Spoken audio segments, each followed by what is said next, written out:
No se observa curvatura ni movimiento de la Tierra a 12.000 metros de altitud desde un avión. Una vez que el avión comercial alcanza su altitud de crucero, mantiene la altitud y la velocidad constantes, con una trayectoria recta y estable, tal como lo demuestra el horizonte artificial y el giroscopio, antes de iniciar el descenso. Como se observa en los gráficos de rastreo de vuelo. Estos registros reflejan las condiciones promedio de un vuelo típico. La altitud y la velocidad aparecen como líneas estables durante la mayor parte del vuelo, excepto al principio, ascenso, y al final, descenso. En un avión comercial a 12.000 metros de altitud, se puede llegar a ver a más de 600 kilómetros a la distancia. Incluso hay observaciones de hasta 800 kilómetros de distancia, realizadas con lentes infrarrojos y sensores especiales, como las hechas por el ingeniero J. Tolan, lo cual no cuadra con el modelo de la forma de la Tierra, pues se observa siempre un horizonte totalmente plano, sin curvatura, y una Tierra inmóvil debajo. Si observamos que a 40.000 pies o 12.000 metros de altitud, o sea desde un avión, no hay curvatura, muchos dirán que es porque es aún muy poca altura, pero de manera contradictoria, también dicen que al observar un barco desaparecer a simple vista en una playa, es por la curvatura terrestre. Lo del barco ya se sabe que desaparece por efecto de la perspectiva, por límites a la resolución óptica y por refracción, porque con zoom los barcos siguen ahí. Tampoco coinciden las distancias a las que se dejan de ver los barcos con la caída de curvatura que debería haber, según el modelo globo. Y desde esta altitud a 12.000 metros, un avión podría ver aproximadamente hasta 391 kilómetros de distancia antes de que un punto en la superficie se oculte tras la curvatura, según el modelo oficial. Pero se ha podido ver de 600 a 800 kilómetros de distancia, lo cual no es compatible con el modelo. Pero lo que observamos siempre, desde cualquier altitud, es que el horizonte permanece totalmente plano, recto, una línea horizontal a la altura de los ojos.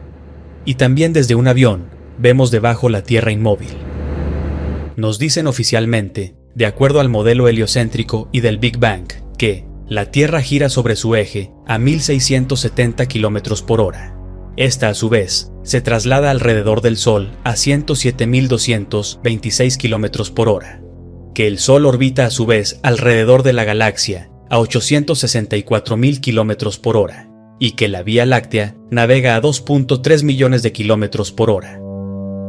Pero las estrellas y constelaciones que observamos hoy son prácticamente las mismas que se veían hace miles de años. No han cambiado. Solo cambian de posición en el cielo a lo largo del año, pero de manera cíclica y predecible, repitiéndose año con año. Y se supone que la Tierra se encuentra en lados opuestos de su órbita alrededor del Sol, con una separación de 300 millones de kilómetros entre junio y diciembre. Pero seguimos viendo la estrella polar en exactamente la misma posición durante todo el año. Las estrellas y constelaciones siguen siendo las mismas. Una prueba contundente de que no hemos hecho ningún movimiento en absoluto. La curvatura terrestre no se observa desde aviones, globos de gran altitud o vistas a largas distancias, y por ejemplo, el efecto del barco que se hunde en el horizonte se debe a la perspectiva y la refracción, no a una curvatura real. Ejemplos como el lago Baikal, con 636 kilómetros de largo, que permanece plano cuando se congela, y el canal de Panamá, que conecta dos océanos en 80 kilómetros de largo, con solo 20 centímetros de diferencia en nivel, demuestran que el agua mantiene siempre una superficie horizontal. La idea de que el agua puede curvarse alrededor de una esfera en rotación no se ha demostrado en la práctica. Por el contrario, toda observación directa indica que el agua busca y mantiene su nivel, lo que contradice la teoría de una Tierra esférica cubierta en un 70% por océanos. El agua en su estado líquido siempre se mantiene nivelada y plana en su superficie, adaptándose a su recipiente. Esto lo podemos ver en diferentes escalas. Aunque se nos enseña que la gravedad es la responsable de mantener los océanos adheridos a una Tierra esférica que gira a 1.670 kilómetros por hora, esta idea contradice la física natural del agua. Algunos aquí mencionan una gota de agua, pero es un fenómeno distinto, causado por la tensión superficial, especialmente en pequeñas cantidades. Sin embargo, Este efecto es insignificante en grandes cuerpos de agua. Además, cuando una gota cae en una superficie o en una masa mayor de agua, inevitablemente se extiende y se nivela, confirmando que el estado natural del agua es mantenerse plana y horizontal en reposo. Nos dicen que la Tierra esférica está rotando constantemente de oeste a este a una velocidad de 1670 kilómetros por hora.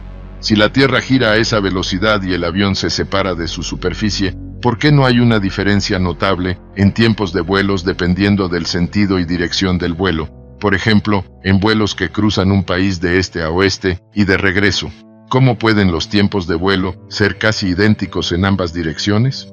Al volar hacia el este, el avión se mueve en la misma dirección que la rotación terrestre, pero a menor velocidad que esta, por lo que no debería alcanzar su destino tan fácilmente. En cambio, al volar hacia el oeste, el destino se acerca al avión por la rotación, a aproximadamente entre 1100 y 1600 kilómetros por hora, dependiendo la latitud, sumándose a la velocidad del avión, lo que debería reducir drásticamente el tiempo de viaje. Sin embargo, los tiempos de vuelo varían muy poco, y es principalmente por vientos en altura, como la corriente en chorro, jet stream, que sopla de oeste a este. Estos vientos pueden alcanzar de 200 a 300 kilómetros por hora, pero no se comparan con la supuesta velocidad de rotación de la Tierra. Hay quienes dicen de manera muy simple que es porque todo gira junto con la atmósfera, como si fuera un fluido que tiene todo pegado a la Tierra y que arrastra mágicamente todo por igual, que nada se puede mover de manera independiente. Pero en este caso, los dogmáticos heliocentristas se encuentran con varios problemas. Si toda la atmósfera fluye a 1600 kilómetros por hora hacia el este, ¿por qué los aviones que van en rumbo norte-sur no deben establecer cursos diagonales para compensar? Pero podemos observar corrientes de vientos y nubes impredecibles que se mueven en todas las direcciones, sin importar la supuesta rotación.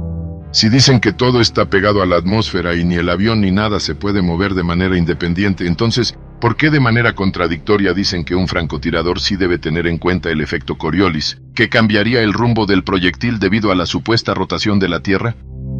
El avión se mueve con la atmósfera y no le afecta la rotación, pero ¿el proyectil no se mueve con la atmósfera y sí le afecta la rotación?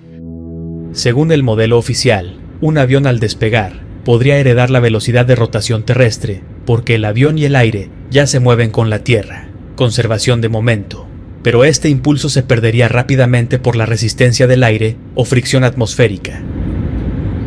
También se vuelve inconsistente cuando se vuela en contrarrotación, pero una vez en el aire y desconectado del suelo, el movimiento hacia adelante del avión depende únicamente del empuje de los motores para mantener la velocidad de viaje requerida. El aire no tiene suficiente densidad ni cohesión como para arrastrar un objeto tan masivo como un avión, que puede pesar entre 40.000 y 500.000 kilogramos. Y mencionan el ejemplo que les dieron en la escuela de la mosca, que vuela dentro de un auto, tren o avión. Dicen que podemos caminar dentro de un avión que va a más de 800 kilómetros por hora sin problema.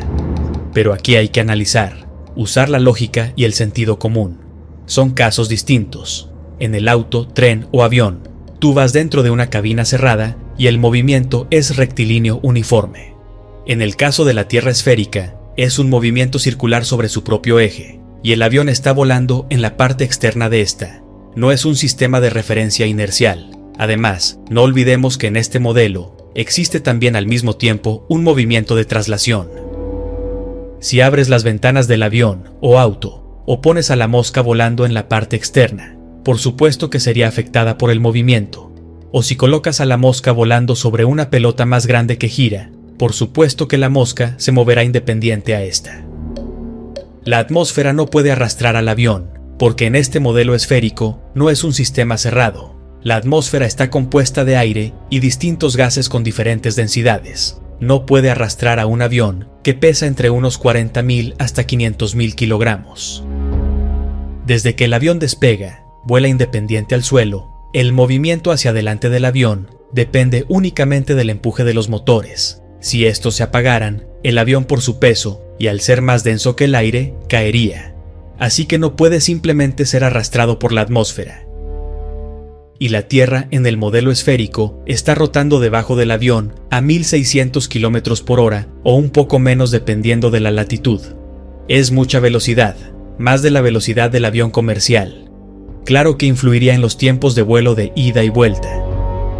El arrastre atmosférico no afectaría de forma significativa a objetos más densos. Los tiempos de vuelo constantes en ambos sentidos se explican mejor si la Tierra no gira. ¿Qué dice la navaja de Occam? En igualdad de condiciones, la explicación más sencilla suele ser la correcta. Tus sentidos te dicen la realidad del mundo donde vivimos. Que no nos movemos a velocidades exageradas en un espacio a la deriva. Eso es lo que nos dice la evidencia empírica, observable, medible, repetible y verificable. La tranquilidad de saber que estamos en un plano estacionario, especialmente creado para nosotros.